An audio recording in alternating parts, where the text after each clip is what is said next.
All right. Hey, ladies and gentlemen, welcome to another episode of the Beyond Seven Figures podcast. So, today's guest is really operates a franchise in one of the most difficult industries in the entire world. In fact, when you think of some of the most challenging industries, health and wellness have to be right there. That's because there's just so many different options and between options and services, options and alternatives, and so forth. It's constantly changing, it's constantly evolving. There's billions, if not trillions, of dollars sitting there in that market. When you're able to carve your way into this market and have success, and I'm not just saying like any little amount of success. We're not talking about somebody who's just carved his way into success and put a few bucks in his pocket. We're talking about carved their way into success and really just changed the game here. My guest is the CEO of Restore Hyper Wellness. Without further ado, Steve Welch, welcome to the show, my friend. Charles, thanks for having me. I really appreciate it. Excited to talk today. Sure. Now, when we look at your background, you've got a very diverse background, but it doesn't appear that it was always in health. You were the founder and chairman of Dream It Ventures, founder and chairman of Kindertown. You're a fellow at Eisenhower Fellowships. You're the founder and CEO of Mitos Technologies. So, nowhere in there do I see health. But in 2015, you co founded Restore. So, Yeah, well, the background hides it a little bit. I tend to, and I think this is really important for entrepreneurs, I tend to focus on things I'm passionate about.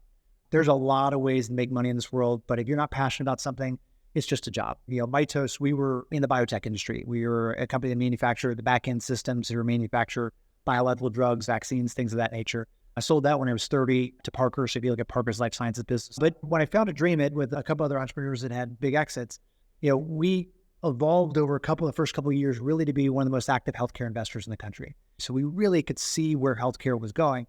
And Restore in many ways was born out of that. It was born out of this understanding that consumer was going in a different direction as the healthcare system. The healthcare system was continued to be focused on sick care. Hey, we wait until somebody's sick. If you look back 50 years ago, there was no such thing as health food because all food was pretty healthy. That changed over time. There were gyms in the 1950s, but they weren't on every corner. But Americans realized investing in good food, investing in exercise, those are things that actually help you not just today, but really live the life you want in the future. And Restore, we're just taking that to the next level. We're taking that and really putting it on steroids to have people invest in their health. got it. Awesome. So actually, let's dive into this. So now, when you started Restore, did you start it with the idea of, hey, let's start a franchise, or did you start it with the idea of let's start a location, and then from there, this concept of franchise was born? Yeah, so it was 100%. My partner, he was really the heart and soul of the business early in this business. He actually started doing cryotherapy. He, like you, went and tried it. Was like, wow, this is pretty amazing. He loved the feeling he got from it, but the experience was pretty terrible. So from that, we built out one location. And candidly, that first location, I'm an engineer, and I'm a data person. We do a lot of A/B testing. And that first location, we were really fundamentally testing, will the client continue to come back? Okay, was there enough value that they would continue to come back and pay? And once we saw that was true with cryotherapy, we then opened up 4 additional locations, A/B testing a number of different things. They were all corporate owned and really focused on figuring out whether the need was the product market fit there. Most businesses fail because they don't have product market fit, or the value proposition is just not enough to exceed the cost of implementing that value proposition. So we were very methodical early on in testing different modalities, different therapies to see what would work, what really moved the needle for the client. So that's really, it was the first 5 locations were all corporate owned. And I think great franchisees all start with that. I will tell you, I've seen franchisees sell a concept before they've ever opened a studio. And even for us, we were very methodical in the franchising. We actually didn't open it up to a lot of people. We actually said, hey, we're going to test franchise to 3 people, see how that goes, learn from that, and then open it up from there. Our first couple of franchise tests, one of them was in Lancaster, Pennsylvania. At the time, I was the first to say, I'm concerned Lancaster is going to work. But Lancaster has been a top performing studio. And that's the one thing that has amazed us from the start is how this works everywhere. It works in Manhattan and LA. And I think we realized that was going to work. There's that crowd invests in a different way. But it works in Wichita, Kansas. It works in Rogers, Arkansas. And it's because the needs, what we're solving, are universal. Got it. You talk about product market fit, and most entrepreneurs get so excited and fall in love with their product, and they believe that they are the customer. And so they build the product or the service for them, and then they line up the messaging to match the way that they feel like they would respond. And more often than not, that there's a product market mismatch because of just that belief. Can you talk a little bit about how you would advise our listeners to find the right product market fit, and why what I just mentioned is a common trap to watch out for? It's absolutely a trap. And, I've seen this go back more my career with Dream It. My mother, I love her, and whatever idea I had, doesn't matter how terrible, she would tell me it was great. And people get false signals often from that. They start talking to friends or talking to niche groups of people, and they get from that, they say, hey, there's a need here. And the reality is that's usually a false signal. So, like one of the things that we really work with companies on is that A/B testing is also to test what the product looks like, or what the kind of the need state you're solving for, understand how big that need state is, and understand not, well, is it a nice to have, but is it a need to have? I mean, there's so much noise in the marketplace that nice to haves don't usually make it. It needs to be something that it is something I need to have. Is that fundamental to, I'm going to separate from my dollars in my pocket, I'm going to pay for it? Because again, breaking through the marketing noise in this world is getting harder and harder. So that's what we realized really early on, was this was a need to have, the product it's offering that we put together. And that's why we feel comfortable that once we proved out, hey, the franchise model is working, to continue to scale pretty aggressively. Now, I've been into Restore. I've seen people in their teens all the way through to people that were in their 70s. And there's a number of people that will benefit. But my hallucination is that you have a mass market that's welcome to come in, but you have a super consumer that you're really just honing in on, a particular demographic that is really maybe the one that's going to spend the most amount of money with you more often, and so forth. And again, I would just want to make sure that I'm not making any false hallucinations, but at least in the very beginning, before you became national and more well known, did you really hone in on a very, very tight market to begin with, or were you more mass market? When we opened up the first location, we thought it was going to be a bunch of athletes, and that was going to be the core market, was people, the kind of semi-pro weekend warrior athletes. What we quickly realized was that was a market, but that was a pretty small percentage of the market. It was more people that had chronic pain, people that were really focused on longevity, people that had loss of energy from a number of different things. Sometimes it was chronic disease. Other times it was just their chemistry was out of balance. So, what we have seen and learned through this process is, it is a pretty broad market. It is less recovery or kind of athlete than you would think. And it's more that demographic that is really willing to invest in their health. By the way, that is sometimes people in their 20s. It's getting younger. What's interesting about it, if you look at people that, the baby boom generation, they grew up very differently, thinking about the medical system very differently than those in their 30s. That the baby boom generation kind of, the doctor tells me what to do, I go do it. People in their 30s have a little more skepticism in life and are more willing and interested in doing their own research and thinking through these things. But I think that generation also has seen aging of their parents and their grandparents, and they have seen how their decisions today affect, or how their decisions in the past affected how they age. And because of that, I think that's where you're seeing, people invest in their health at a younger and younger age. It's interesting. I'm 46 years old, and the majority of the people that I know that are my age are on some type of medication and will be on for the rest of their life. That's actually quite sad. Yeah, can't argue with that. And one of the things that I really appreciate about you, Steve, is I like working with and talking with people that eat their own pudding, right? You mean they walk the walk and they talk the talk. And when we started this conversation, you were sharing stories about how active you are, that you do kite surfing and all this other fun stuff. And that's a sign of youthfulness. And youthfulness comes from having a healthy body. You got to keep moving. I mean, here's one of the secrets to aging. It's not rocket science. You got to keep the body moving. Once you get stagnant, things go downhill pretty quick. One of the things we help with is, with aging, you start getting these headwinds. It's harder to recover. I had one-on-one football with my 14-year-old son the other day. My daughter was a quarterback. And I'll be honest with you, I was sore after 40 minutes. I was absolutely exhausted. I needed to recover.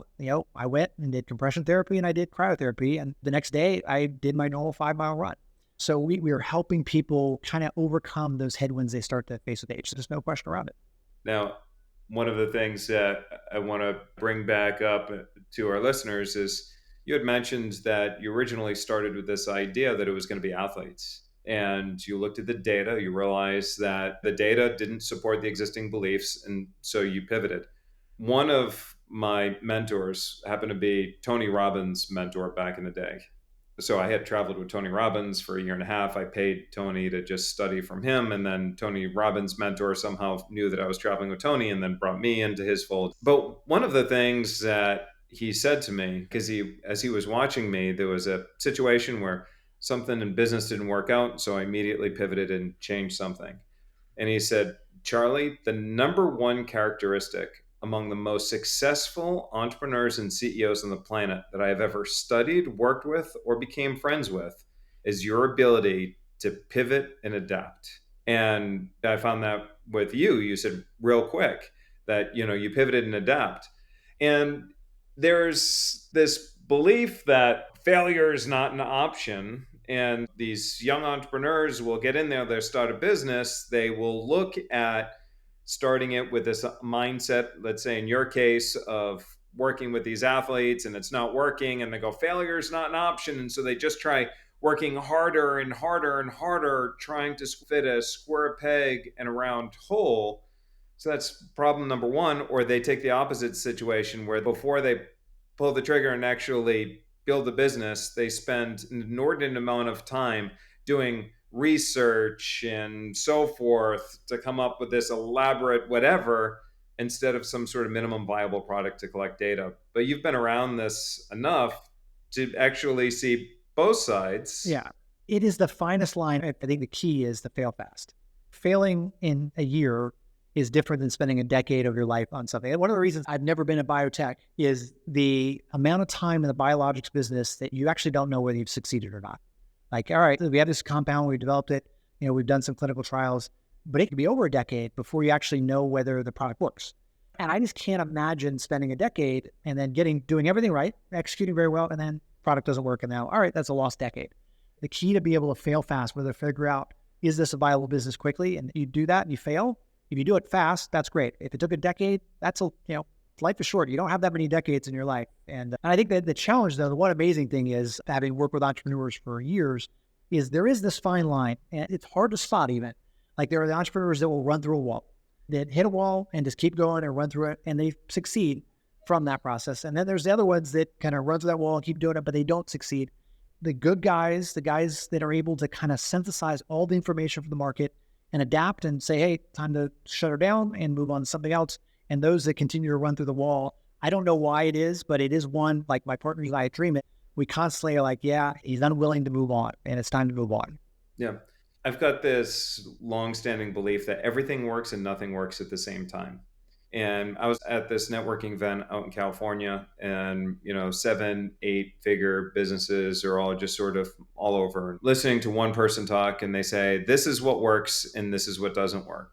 And then on the other side of the room, this person is saying, this is what works and this is what doesn't work. And they all go around the room saying what works and doesn't work. And then at the end of the weekend, I'm sitting there with my team and I said, what's interesting? If you just mark down on a piece of paper what somebody says works and what somebody says doesn't work, you just kind of cross each other out, what you realize is that you come back with nothing, that nothing works, but everything works. And part of that has to do with, and there's no doubt why you're as successful as you are, because you let go of the outcome in the very beginning. Of course, you want to succeed and you have your eye on the prize and so forth. But in the very beginning, all you're doing is data.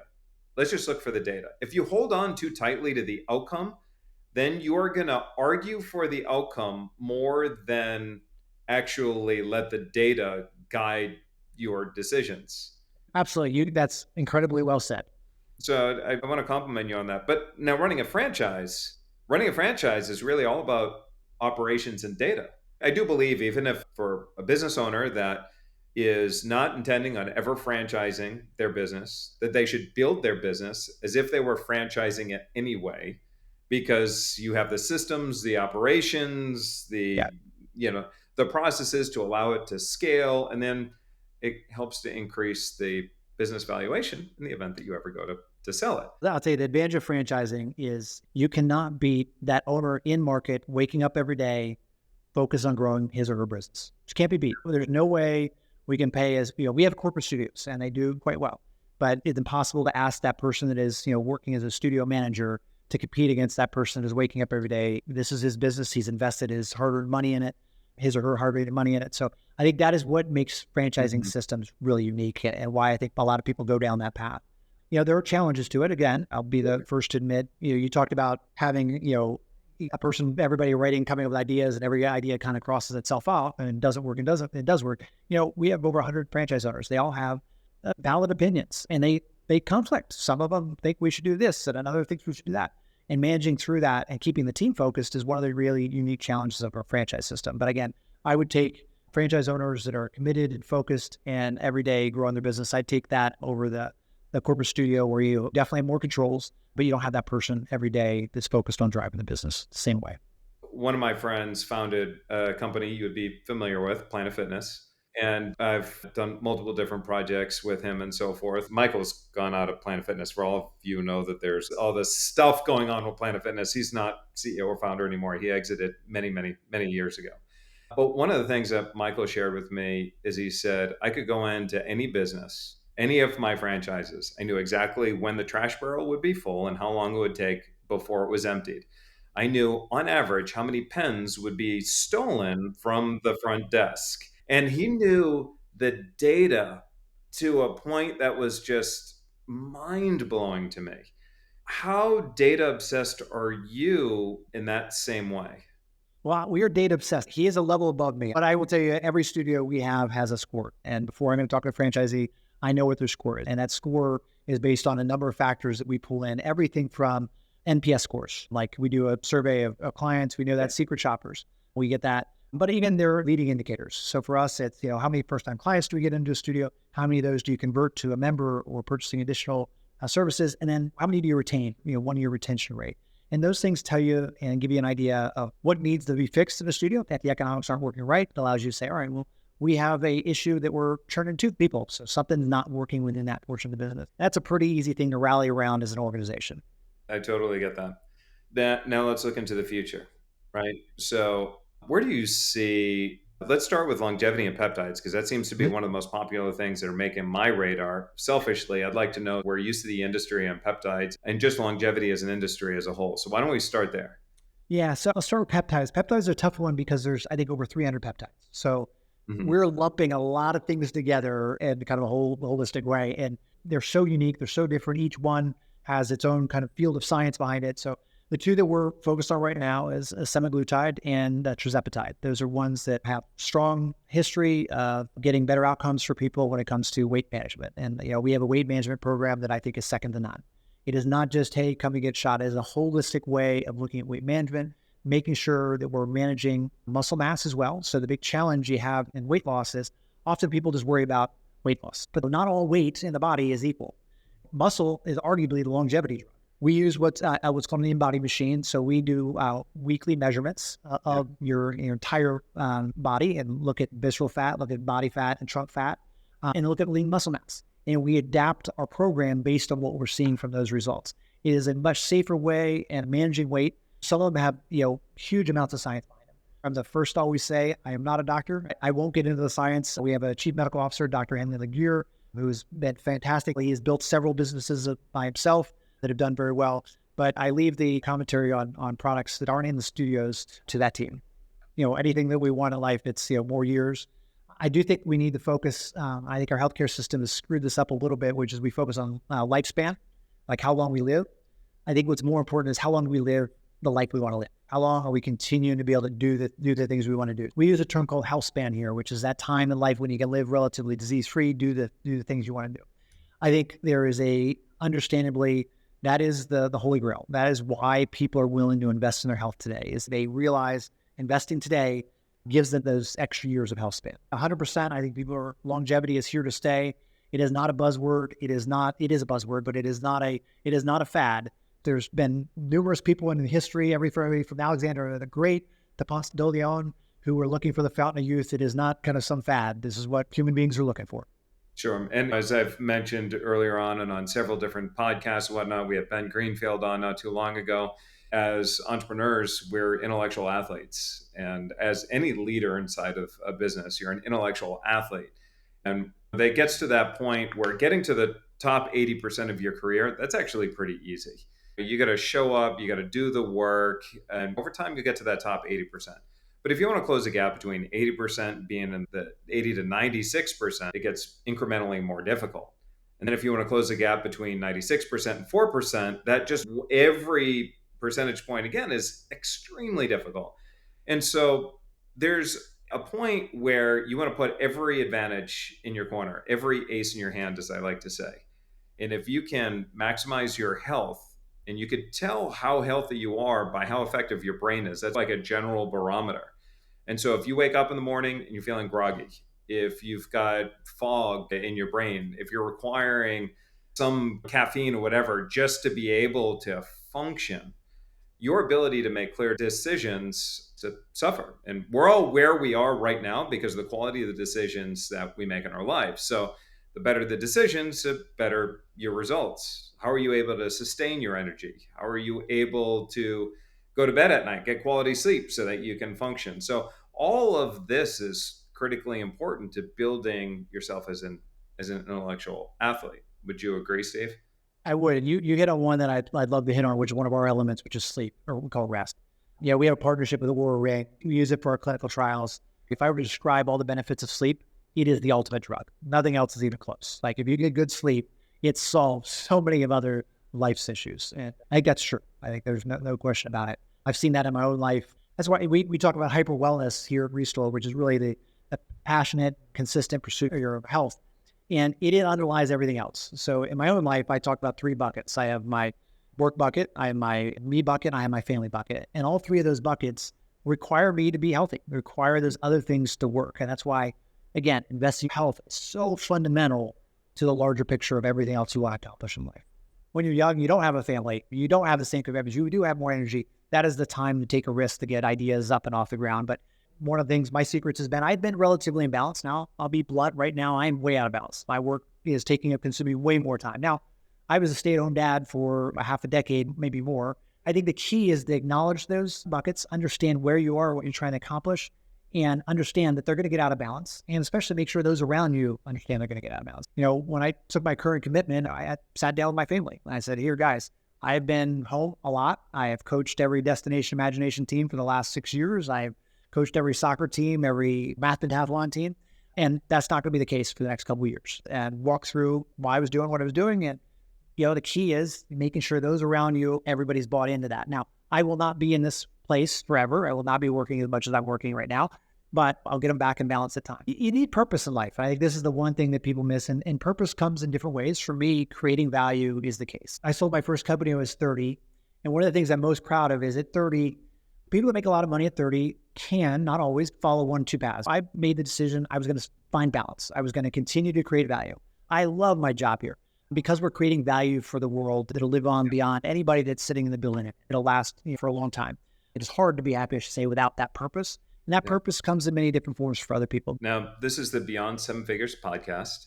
What would you say would be your biggest, best tip for our listeners who want to take their business beyond 7 figures? Great question. I think entrepreneurs, there is a scaling challenge for almost every business. It is actually easier to get a business from, $0 to $1 million. When you start getting above and beyond that, it requires a tremendous amount of scale. The skills that are needed to scale are often very different than the skills that are needed to get something up and off the ground. In fact, in some ways, they contradict each other. What I've seen is you have entrepreneurs that can scale through that and to grow. Others are good at one portion of that process. What's important is for people to understand what they're trying to accomplish in life and focus on where they're strong. And everybody's different, and go with your strengths. If you're exceptional at scaling to a certain point, you want to spend your time and your energy focused where you're really strong. And then you just recently put out a new book, right? Restore the Life-Changing Power of Right-Away Wellness. Tell us just a little bit about that book. My partner, Jim, and I, we both have had some very successful careers. I think this business in particular, though, we've had passion around. And, we have 230-ish studios around the country, and that's great, proud of that. But the reality is there's a big portion of the population that doesn't live, within a couple miles of a Restore location. And we want to take the lessons we had learned today and try to help people understand them. We have what's called the 9 elements. So we think health has come down to these kind of 9 fundamental things.